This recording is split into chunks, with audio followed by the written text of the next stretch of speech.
Hello बच्चों, good morning. आज की तारीख है 26 अक्टूबर 2024। आज के करंट अफेयर क्वेश्चन और ललन टॉप प्रश्नों में आप सभी का स्वागत है। बच्चों, आज हम लगभग 70 क्वेश्चन सॉल्व करने वाले हैं, जिसमें आप सभी को करंट अफेयर क्वेश्चन, कुछ महीने पुराने करंट अफेयर क्वेश्चन का रिवीजन करेंगे और जीके जीएस प्रश्नों को सॉल्व करेंगे। तो इतनी क्लास को सॉल्व करने के लिए आप सभी हमारे साथ 25 मिनट तक बने रहेंगे। और वीडियो में कोई प्रॉब्लम हो तो हमको ज़रूर बताएं। वीडियो अच्छी लगे तो लाइक शेयर कमेंट जरूर करें। चलिए शुरू करते हैं अपने 26 अक्टूबर के दैनिक समसामयिक सभी प्रतियोगी परीक्षाओं के लिए महत्वपूर्ण प्रश्न। पहला प्रश्न हमारा है, हाल ही में सिंगापुर भारतीय नौसेना के बीच द्विपक्षीय समुद्री अभ्यास सिम्बैक्स 2024 कहाँ प्रारंभ हुआ है? तो सिम्बैक्स अभ्यास प्रारंभ हुआ है आंध्र प्रदेश में। इसकी अगर व्याख्या देखें तो सिम्बैक्स अभ्यास अगर पूछे किसके बीच में होता है तो सिम्बैक्स अभ्यास 2024 ये इस बार जो है यह 31वें क्रम का है। और पूछे किसके बीच होता है तो सिंगापुर और भारत के बीच में होने वाला समुद्री अभ्यास है, यानी कि नेवी का अभ्यास है। इसका आयोजन इस बार कहाँ किया गया है तो विशाखापत्तनम आंध्र प्रदेश में किया गया है। और पहली बार इसकी शुरुआत कब करी गई थी तो 1994 में इसकी शुरुआत करी गई थी। नेक्स्ट अगर बात करते हैं कि सिंगापुर के प्रधानमंत्री कौन है, लॉरेंस बोंग है। और सिंगापुर भारत के बीच में एक तो सिम्बैक्स अभ्यास होता है, एक दूसरा अभ्यास होता है जिसका नाम है बोल्ड कुरुक्षेत्र अभ्यास। तो दोनों अभ्यास याद रखना है। नेक्स्ट अगर बात करते हैं, नसीम अल बहर अभ्यास किसके बीच हुआ है? इंडिया और ओमान के बीच में हुआ है। मित्र शक्ति अभ्यास 2024 इंडिया और श्रीलंका के बीच में हुआ है। नेक्स्ट अभ्यास हमारा है काजिंद अभ्यास 2024 इंडिया और कजाकिस्तान के बीच में। उदार शक्ति अभ्यास किसके बीच हुआ है तो इंडिया और मलेशिया के बीच में। नेक्स्ट है, हाल ही में नोबेल शांति पुरस्कार के लिए चुने गए निहोन हिंडाल्को समूह का संबंध किससे है? तो यह जापान का समूह है।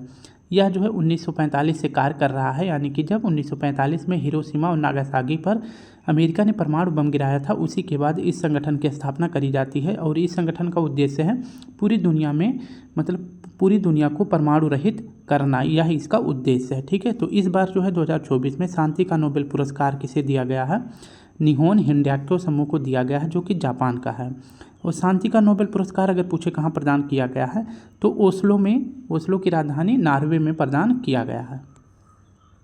दूसरा प्रश्न है, हाल ही में चर्चा में रहा कजान घोषणा पत्र का संबंध किससे है? तो कजान स्थान अगर पूछे कहाँ पे है, रूस में है।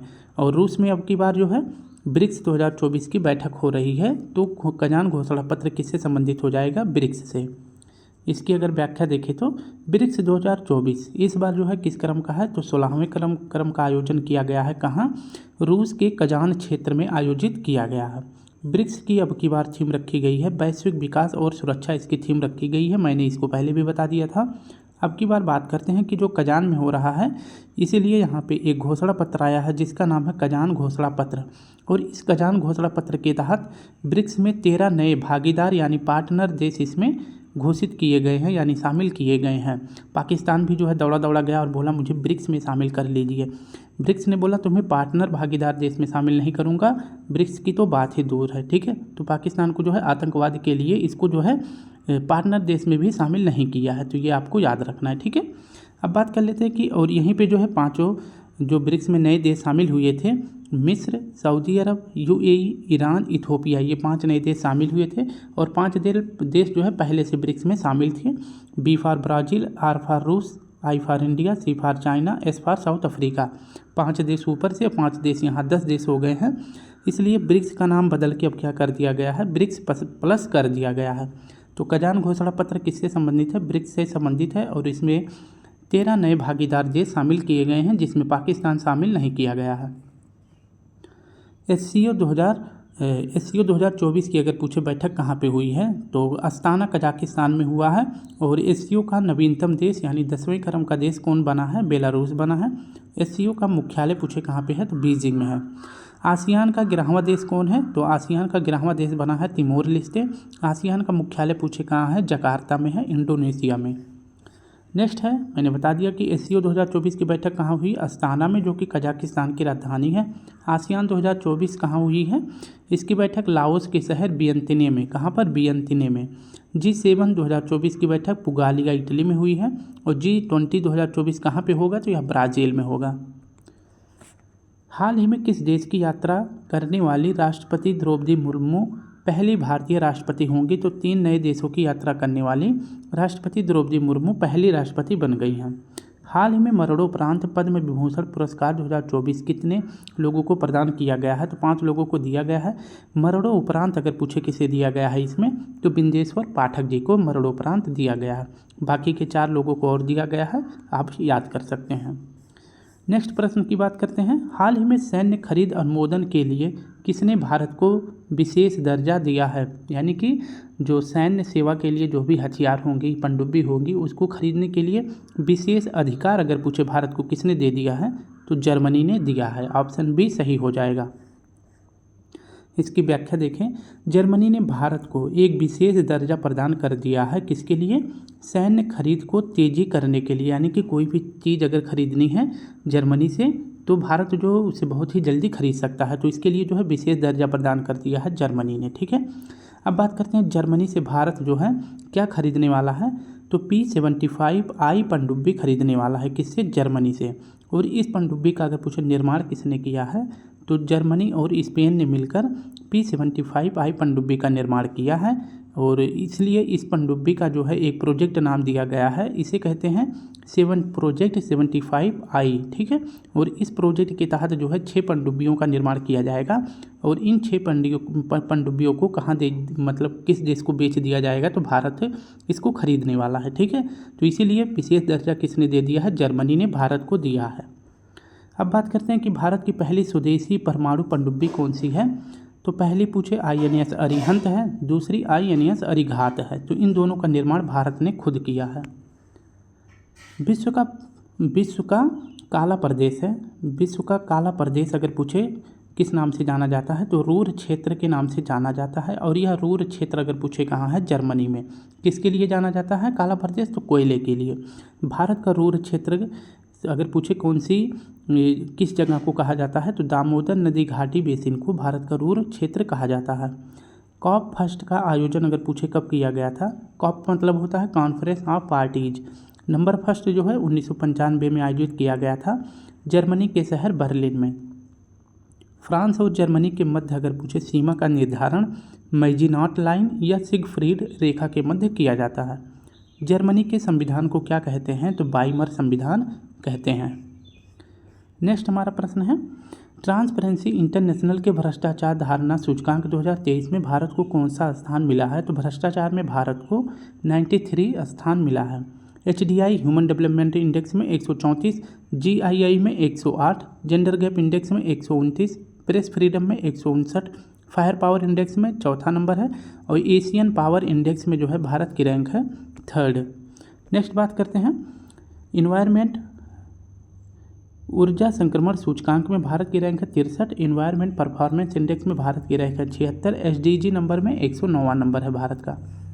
चौथा प्रश्न हमारा है, हाल ही में विश्व के सर्वश्रेष्ठ स्कूल पुरस्कार 2024 से किसे सम्मानित किया गया है?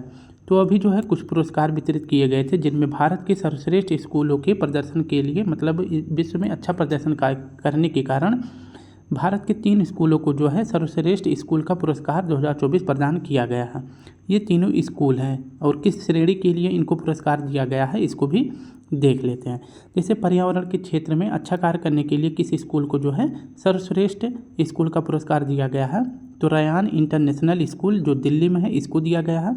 और नवाचार क्षेत्र में अच्छा कार्य करने के लिए जो है किसे दिया गया है?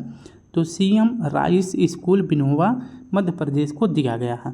जबकि सामुदायिक विकास क्षेत्र में अगर पूछे किसको अवार्ड दिया गया है सर्वश्रेष्ठ स्कूल का, तो यह दिया गया है Kalvi international public school Tamil Nadu को दिया गया है।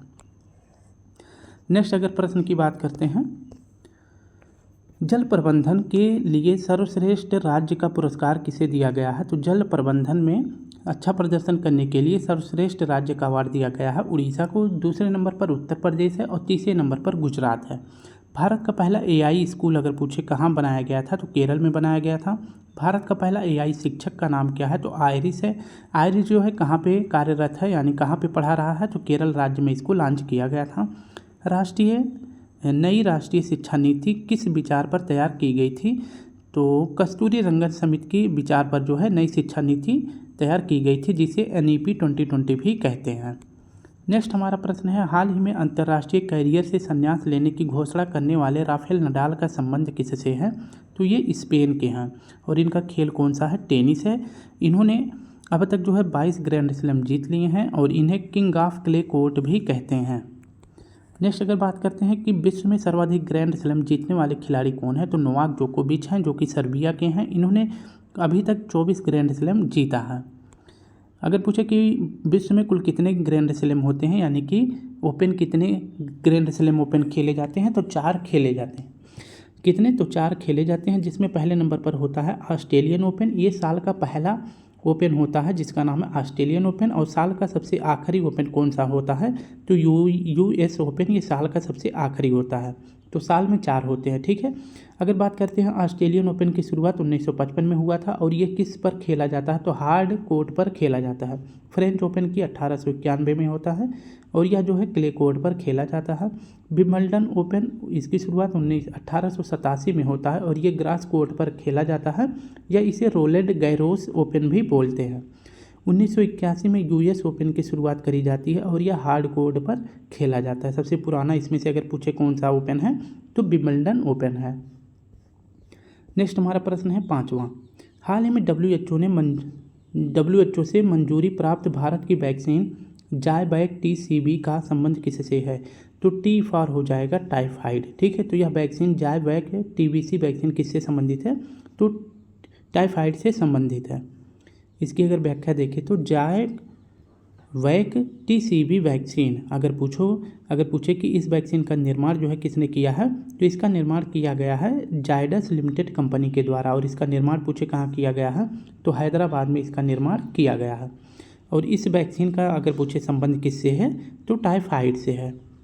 नेक्स्ट अगर बात करें कि इस वैक्सीन को अभी जो है डब्ल्यूएचओ के द्वारा मंजूरी मिल गई है और यह वैक्सीन जो है 6 माह से लेकर 65 वर्ष के व्यक्ति को लगाया जा सकता है। अगर किसी को टाइफाइड हो रखा है तो 6 माह से लेकर 65 वर्ष की आयु के बच्चों को या फिर बुजुर्गों तक को यह टाइफाइड वैक्सीन लगाया जा सकता है, जिसको अभी हाल ही में डब्ल्यूएचओ से मंजूरी मिल गई है। टाइफाइड को ही मियादी बुखार कहते हैं। टाइफाइड को मियादी बुखार कहते हैं, यानी बुखार इसमें एक बार ख़त्म हो जाएगा, फिर बुखार चढ़ेगा, फिर उतरेगा, इस तरह से होता है। टाइफाइड का रोग वाहक पूछे कौन सा है, तो सोलेमन टाइफिड जीवाणु से जो है टाइफाइड रोग होता है। और टाइफाइड रोग अगर पूछो शरीर के किस अंग को प्रभावित करता है, तो आंत को प्रभावित करता है। टाइफाइड के लिए कौन सा टेस्ट होता है, तो विडाल टेस्ट टाइफाइड से संबंधित है। हैबिस्योर वैक्सीन अगर पूछे किससे संबंधित है, तो हेपेटाइटिस से संबंधित है। सर्वावैक्स वैक्सीन अगर पूछे किससे संबंधित है, तो स्तन कैंसर या सर्वाइकल कैंसर से संबंधित है। बीसीजी यह जो है अगर पूछे किसका टीका है, तो बीसीजी जो है यह टेस्ट जो है टीबी के लिए यह वैक्सीन लगाई जाती है। इसका फुल फॉर्म होता है बाइकॉलमेट गुरीन, इसका जो है फुल फॉर्म होता है। नेक्स्ट अगर बात करें कि प्रतिरक्षा तंत्र के जनक कौन जाने जाते हैं, तो एडवर्ड जेनर जो है प्रतिरक्षा तंत्र के जनक जाने जाते हैं। विश्व की पहली वैक्सीन अगर पूछे किसकी बनाई गई थी, तो चेचक की बनाई गई थी। किसने बनाया था, तो एडवर्ड जेनर ने बनाया था। नेक्स्ट हमारा है, हाल ही में दुनिया की 8000 मीटर की ऊंची सभी 14 चोटियों को फतह करने वाले सबसे कम उम्र के व्यक्ति कौन है, तो नीमा रिंजा जी हैं और ये कहाँ के हैं, नेपाल के हैं। और इनकी उम्र अगर पूछे कितनी है, तो 18 वर्ष के हैं। माउंट एवरेस्ट को सर्वाधिक बार किसने फतह किया है, तो कामी रीता, इन्होंने सबसे ज़्यादा बार फतह किया है। और माउंट एवरेस्ट को पहली बार फतह करने वाले कौन थे, तो एडमंड हिलेरी और तेंजिंग नॉर्गे थे। इन्होंने दोनों ने 1953 में जो है पहली बार माउंट एवरेस्ट को फतह किया था। छठा प्रश्न है, हाल ही में इंटरनेशनल कॉपर संगठन का नवीनतम सदस्य कौन बना है, तो हिंडाल्को बना है। हिंडाल्को का फुल फॉर्म होता है हिंदुस्तान एल्यूमिनियम कॉरपोरेशन, इसका फुल फॉर्म होता है।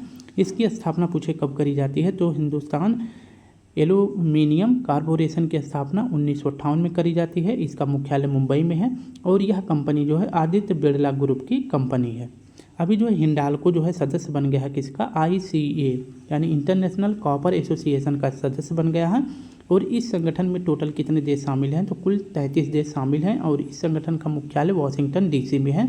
और अभी जो है इसमें हिंडाल्को कंपनी भी शामिल हो गई है। नेक्स्ट अगर बात करते हैं कि हाल ही में विश्व प्रवासी पक्षी दिवस 2024 कब मनाया गया है, तो साल में 2 बार मनाया जाता है। एक तो 11 मई को और दूसरा 12 अक्टूबर को मनाया जाता है। जो 12 अक्टूबर को भी हाल ही में मनाया गया है, इस बार जो है विश्व प्रवासी पक्षी दिवस की थीम रखी गई है पक्षियों के लिए कीड़े, इसकी थीम रखी गई है। अंतर्राष्ट्रीय बालिका दिवस अगर पूछे कब मनाया जाता है, तो 11 अक्टूबर को मनाया जाता है और इसकी थीम रखी गई है भविष्य के लिए लड़कियों की दृष्टि, इसकी थीम रखी गई है। राष्ट्रीय बालिका दिवस 24 जनवरी को, अंतर्राष्ट्रीय महिला दिवस 8 मार्च को, राष्ट्रीय महिला दिवस 13 फरवरी को मनाया जाता है। 7वां प्रश्न है, हाल ही में सुविधा 2.0 मोबाइल ऐप किसने लॉन्च किया है, तो यह लॉन्च किया गया है चुनाव आयोग के द्वारा। तो सुविधा 2.0 मोबाइल ऐप किसने लॉन्च किया है, चुनाव आयोग ने लॉन्च किया है। इसकी अगर व्याख्या देखें तो सुविधा 2.0 अगर पूछे ऐप किसने लॉन्च किया है, तो चुनाव आयोग ने इसको लॉन्च किया है। किसके लिए, जो भी उम्मीदवार होते हैं किसी भी पार्टी के, अगर उनको क्षेत्र में जाना है, प्रचार करना है, रैली निकालना है, तो उसके लिए जो है चुनाव आयोग के ऐप सुविधा 2.0 पे अपनी परमिशन जो है डीएम से ले सकते हैं। ठीक है, तो क्षेत्र में रैली करने के लिए उम्मीदवार जो है इस ऐप का प्रयोग कर सकते हैं, जो कि चुनाव आयोग के द्वारा यह ऐप बनाया गया है। चुनाव आयोग ने ही सी-विजिल ऐप को लॉन्च किया था। सक्षम ऐप, जो भी दिव्यांग व्यक्ति हैं उनको जो है आसानी से वोट डाला जा सके, अगर वो अक्षम है बूथ पर जाने के लिए, तो वो जो है घर से ही चुनाव में भाग ले सकते हैं, तो उनके लिए सक्षम ऐप चुनाव आयोग ने लॉन्च किया था। निर्वाचन आयोग की स्थापना अगर पूछे कब करी जाती है, तो 25 जनवरी 1950 को निर्वाचन आयोग की स्थापना करी जाती है। निर्वाचन आयोग अगर पूछे इसका उल्लेख किस अनुच्छेद में किया गया है, तो अनुच्छेद 324 में किया गया है। नेक्स्ट है, भारत के पहले मुख्य निर्वाचन आयुक्त कौन थे, तो सुकुमार सेन जी थे।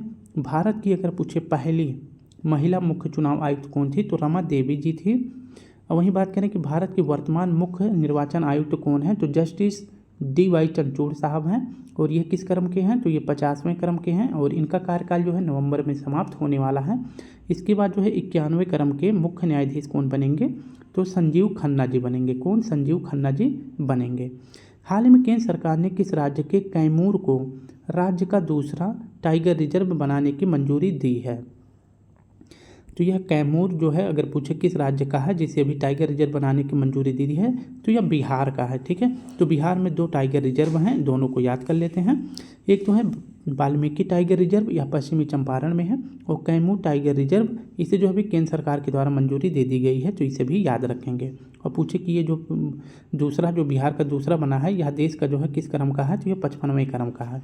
54वें क्रम का कौन सा टाइगर रिजर्व है, तो रानी दुर्गावती टाइगर रिजर्व है, जो कि मध्य प्रदेश में है। नेक्स्ट है, हाल ही में पीएम नरेंद्र मोदी जी ने सेला सुरंग का उद्घाटन कहाँ किया है, तो सेला सुरंग का उद्घाटन किया गया है अरुणाचल प्रदेश में। हाल ही में डाक विभाग ने किंतूर विजयोत्सव के 2 वर्ष पूरा होने पर एक स्मारक डाक टिकट जारी किया है। किंतूर विजयोत्सव का संबंध किससे है, तो यह कर्नाटक राज्य से संबंधित है। इसकी अगर व्याख्या देखें तो किंतूर विजय उत्सव जो है अभी हाल ही में मतलब 2 दिन पहले इसका जो है 2 वर्ष पूरा हो गया है।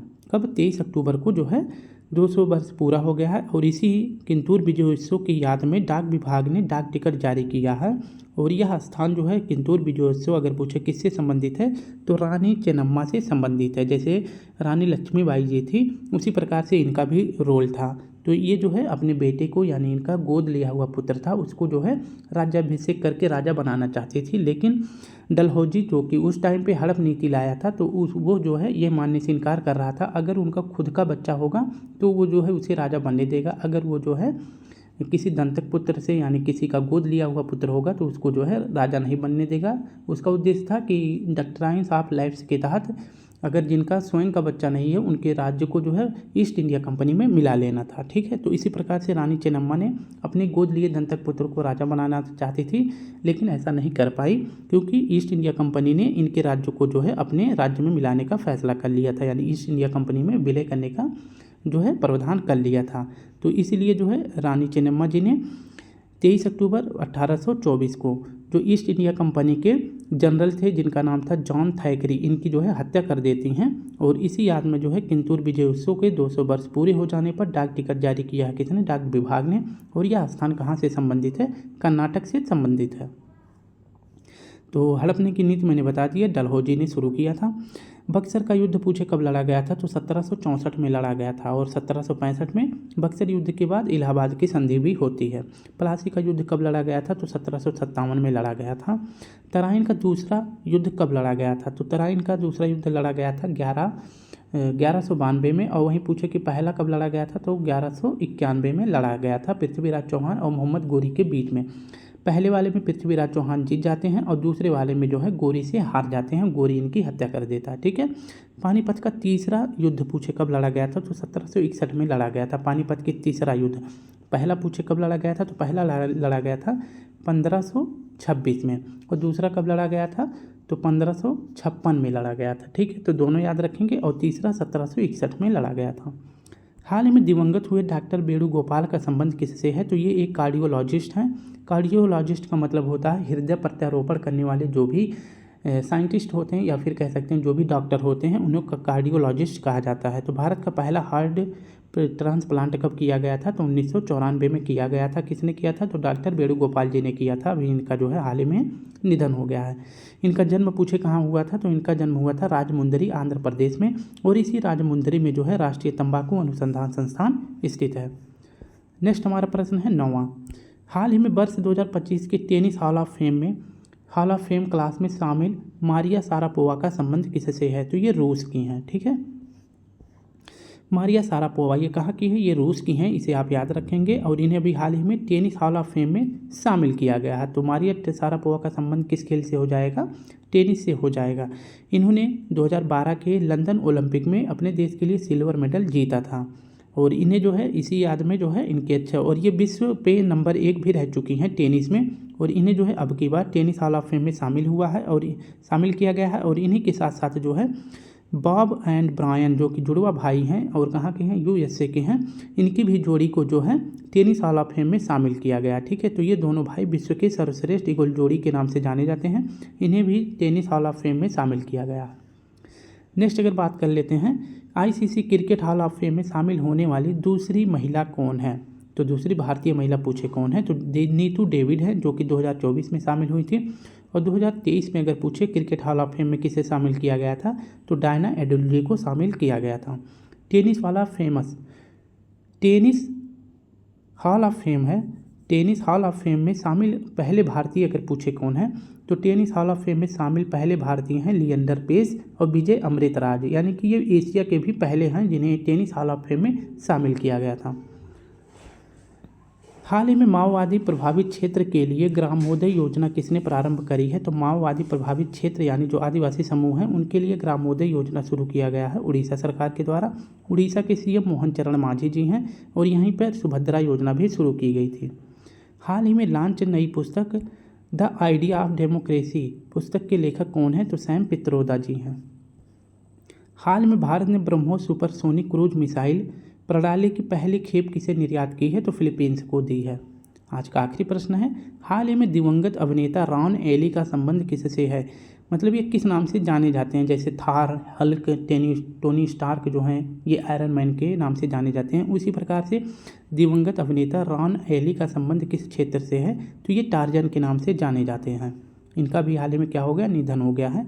तो 1960 के मशहूर अभिनेता थे और ये जो है इनकी सीरीज थी NBC सीरीज, इसमें जो है इन्होंने टार्जन का अच्छी तरह से किरदार निभाया था। और इस टार्जन का किरदार निभाने वाले अगर पूछे कौन अभिनेता थे, तो रॉन एली थे। इनका भी हाल ही में क्या हुआ है, निधन हो गया है। कहाँ पर, कैलिफोर्निया में इनका निधन हो गया है। आप गूगल पे डालेंगे रॉन एली तो उनकी आपको तस्वीर भी दिख जाएगी। अब बात करते हैं डॉक्टर राम नारायण अग्रवाल, ये जो है अग्नि मिसाइल के जनक के नाम से जाने जाते थे। इनका भी अभी हाल ही में निधन हो गया है। और राकेश पॉल ये ICG यानी इंडियन कोस्ट गार्ड के अध्यक्ष थे, जिनका भी हाल ही में आकस्मिक मृत्यु हो गया। और राजीव तारानाथ ये सरोदवादक थे। और डॉक्टर DP वेणुगोपाल, इनके बारे में तो बता दिया, ये कार्डियोलॉजिस्ट हैं। 2011 की जनगणना में ऋणात्मक जनसंख्या वृद्धि वाला राज्य अगर पूछे कौन सा था, तो 2011 में जो है जनगणना बढ़ने की बजाय क्या हुआ, घट गया। तो ऐसा राज्य कौन सा था, नागालैंड था।